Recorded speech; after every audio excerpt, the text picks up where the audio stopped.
Hei, olen Raaja, olen sairaanhoitajan opiskelija ja mun video on ihan kaikille ohjaajille, mutta erityisesti ohjaajille, kenellä on jotain epävarmuutta, että pystyn mä ohjaamaan, jos tavallisen työn lisäksi täytyy vielä tukea kielen oppimista. Ja mä halusin vastata tähän tämmöisen tarinan kanssa, että mitä tapahtui minulle ensimmäisen harjoittelun jälkeen. Mä tulin takaisin kouluun ja tavan mun luokkatovereita ensimmäistä kertaa 7 viikon jälkeen. Ja se oli melkein kun mä tapasin heitä uudestaan, koska opiskelija, kuka aikaisemmin oli ujo tai hiljainen, oli nyt rohkea ja puhelias ja hän itseli. Ja ihan sen takia, että hän pystyi ilmaisemaan itsensä enemmän suomen kielellä.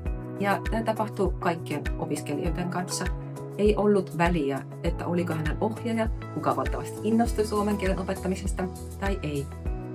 Tämä on ihan mun mielestä sen takia, koska terveydenhoito on erinomainen kielen oppimisen paikka, koska siellä on mahdollista kuunnella ammattikieltä ja puhekieltä, ihan pakko puhua ja myös mahdollisuus lukea ja kirjoittaa.